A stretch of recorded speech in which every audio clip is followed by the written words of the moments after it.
اللهم صل على محمد وعلى آل محمد كما صليت على إبراهيم وعلى آل إبراهيم إنك حميد مجيد. اللهم بارك على محمد وعلى آل محمد كما باركت على إبراهيم وعلى آل إبراهيم إنك حميد مجيد. رمضان المبارک میں اللہ تعالیٰ کے فضل سے درس حدیث جاری ہے۔ رسول پاک صلی اللہ علیہ وسلم کا ہر قول اور ہر ارشاد مومن کے لیے باعث سعادت ہوتا ہے، اور اس پر عمل کرنا اس کی عظمت کی دلیل ہے۔ تو اس لحاظ سے جو بھی باتیں بیان کی جائیں اور سنی جائیں ان کو یاد رکھنا چاہیے، چونکہ رمضان کا مہینہ جاری ہے۔ اور ایک درس میں گزشتہ سحری کی بات آئی تھی۔ آج میں افطار کے بارے میں ایک دو حدیث آپ کی خدمت میں رکھتا ہوں۔ حضرت سلمان بن عامر رضی اللہ تعالیٰ عنہ بیان کرتے ہیں کہ ہمارے محبوب آقا حضرت محمد مصطفیٰ صلی اللہ علیہ وسلم نے فرمایا کہ اے لوگو، جب تم میں سے کوئی شخص افطار کرے، یعنی افطار کرنے کا وقت آ جائے، تو کھجور سے کیا کرے، کیونکہ یہ باعث برکت ہے۔ اور اگر کھجور کسی کو میسر نہ ہو یا کسی وقت اس کے پاس نہ ہو تو وہ پھر پانی سے روزے کو افطار کرے۔ اور پھر فرمایا آپ نے کہ غریب کی مدد کرنا تو صرف صدقہ ہے، لیکن اپنے کسی غریب عزیز کی مدد کرنا صدقہ بھی ہے اور صلہ رحمی بھی ہے، جس کا اپنا ایک اجر دیا جاتا ہے۔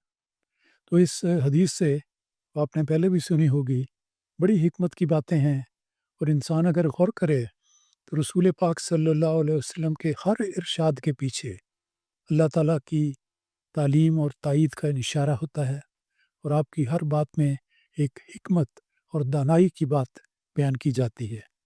اس بات میں دیکھیں کہ انسان کو جب افطار کا وقت آتا ہے، اللہ تعالیٰ کے فضل سے ہر گھر میں ایسا ہوتا ہے کہ بے شمار نعمتیں میز پر آ جاتی ہیں۔ کوئی بھی گھر ایسا نہیں ہوگا جس میں ایک سے زیادہ کھانے افطار کے وقت میسر نہ ہو۔ تو اب انسان ہو سکتا ہے کسی کو کوئی ایک خاص چیز پسند ہے تو اس کا ہاتھ اس طرف جائے، لیکن رسول پاک صلی اللہ علیہ وسلم کی رہنمائی دیکھیں کہ آپ نے فرمایا کہ کھجور سے افطار کرو، ایک کھجور لے لو، 3 لے لو، طاقت عدد میں کھجور کا استعمال کیا جائے۔ تو کھجور کا استعمال کرنا یہ سنت نبوی ہے، اس لحاظ سے اس کی عظمت ظاہر ہوتی ہے۔ دوسرا، کھجور کا پھل طبی لحاظ سے بہت مفید چیز ہے۔ اور تیسری بات یہ ہے کہ کھجور کا پھل ایسا ہے جس کو دیر تک محفوظ رکھا جا سکتا ہے۔ بعض چیزیں ایسی ہوتی ہیں کہ جو چند گھنٹوں کے اندر خراب ہو جاتی ہیں، ایک دن میں خراب ہو جاتی ہیں، 2 دن میں خراب ہو جاتی ہیں، لیکن کھجور کا پھل اللہ تعالیٰ نے ایسا بنایا ہے کہ یہ مہینوں تازہ رہتا ہے، اس کو محفوظ رکھا جا سکتا ہے، آسانی سے ملتا ہے، ہر ملک میں ملتا ہے اور ہر جگہ میسر ہے۔ تو اور پھر طبی لحاظ سے کھجور نہایت مفید پھل ہے۔ انسان کے جسم کو جو طاقت درکار ہوتی ہے، خاص طور پر روزے کے حوالے سے دیکھا جائے تو چند گھنٹے کھانے پینے سے اجتناب کرنے کے نتیجے میں لازماً طبعاً ہر انسان کے جسم میں کچھ کمزوری آئے گی۔ تو جو کمزوری آتی ہے اس کا فوری تدارک کرنے کے لیے کھجور کا کھانا اطباء کی نظر میں بہت ہی مفید ہے۔ تو ہمارے لیے تو اطباء کے قول تو بعد میں آئے، ہمارے لیے تو یہ ہدایت کافی ہونی چاہیے، اور ہے یقیناً کہ رسول پاک صلی اللہ علیہ وسلم نے کھجور سے روزہ افطار کرنے کی تلقین فرمائی ہے۔ آج کے اطباء سے بھی پوچھا جائے، حکیموں سے، ڈاکٹروں سے، کہ کیا کون سی چیز ہے اچھی جو کچھ دیر کے وقفے کے بعد، روزے کے بعد کھانی چاہیے، تو اکثر وہ لوگ، خواہ وہ اسلامی تعلیم کو جانتے ہوں یا نہ کو، وہ دیں گے مشورہ کہ کھجور کھانی چاہیے۔ اگر ان کو بتایا جائے کہ یہ میرے پاس چیزیں ہیں، کون سی چیز مجھے کھانی چاہیے، غالباً سب اپنے طبی علم کی بنا پر یہ کہیں گے کہ کھجور کا کھانا بہتر ہے۔ تو ایسی شاندار چیز جو آسانی سے مل بھی جاتی ہے اور پسندیدہ بھی ہے، مزیدار بھی ہے اور ہر جگہ میسر ہے۔ تو ایسی چیز کو استعمال سے کا ارشاد آپ نے فرمایا کہ اس سے تم روزہ افطار کرو، اور فرمایا کہ اگر ایسی صورت ہے انسان سفر پہ ہے، گھر سے باہر ہے، دور ہے، بیابان جنگل میں ہے، اور روزہ افطار کرنے کا وقت آ گیا ہے اور وہ نہیں ہے، تو پھر وہ پانی سے کر لو۔ پانی سے افطار کرنے میں سنت کے مطابق ہے اور اس ارشاد کی تعمیل ہوتی ہے۔ تو کھجور ہو یا پانی ہو، دونوں چیزوں میں سے جو ہو اسی ترتیب کے ساتھ اس کو رکھنا چاہیے، کھانے کے لیے کھجور اور پینے کے لیے پانی۔ تو یہ اتنا آسان فارمولہ ہے جو رسول پاک صلی اللہ علیہ وسلم نے بتایا اور اس کی حکمت بتائی۔ جہاں کھجور کا ہے کہ اس کی طاقت آتی ہے، پانی سے کرنے کے بارے میں فرمایا کہ پانی وہ چیز ہے جو ایک پاک چیز ہے اور پاکیزگی اختیار کرتی ہے، اور جو دعا بھی سکھائی گئی ہے کہ افطار کے وقت انسان کرے، اس میں بھی یہی مضمون پایا جاتا ہے کہ اللہ تعالیٰ کا شکر ادا کرو کہ اس نے ہمیں کھانا عطا کیا اور پینا کیا، اور ہماری اس سے انتڑیاں، ہمارا معدہ تراوت میں آ گیا ہے، اور اس میں اس کے لیے پاکیزگی کا موجب ہے، طاقت کا موجب ہے۔ تو چھوٹی چھوٹی باتیں ہیں کہ اب کھجور کا کیا فائدہ ہے، پانی پینے کا کیا حکمت ہے، حکمتیں اللہ تعالیٰ نے مقرر کی ہیں، اور رسول خدا صلی اللہ علیہ وسلم نے بڑے ہی لطیف انداز میں اور سادہ انداز میں اور بڑے پیارے انداز میں یہ باتیں بیان کی ہیں کہ ایسے ہونا چاہیے۔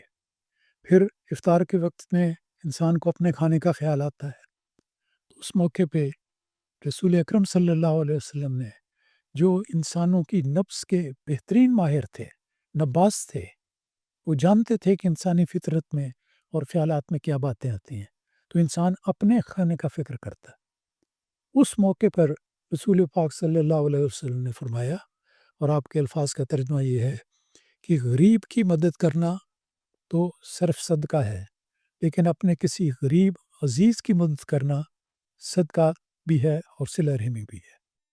کہ اس وقت میں جب تمہیں بھوک ہے، تم کھانے کو پسند کرتے ہو، تو غریبوں کا بھی خیال رکھو، اس کو بھی دعوت افطار کر لو، ان کے گھر کچھ کھانا بھجوا دو، وہ اسی کے گھر دے دو، جو میسر ہے وہ دے دو، لیکن ان کا خیال کرنا بھی ایک افطار کے لوازم میں آتا ہے کہ غریبوں کی مدد کی جائے۔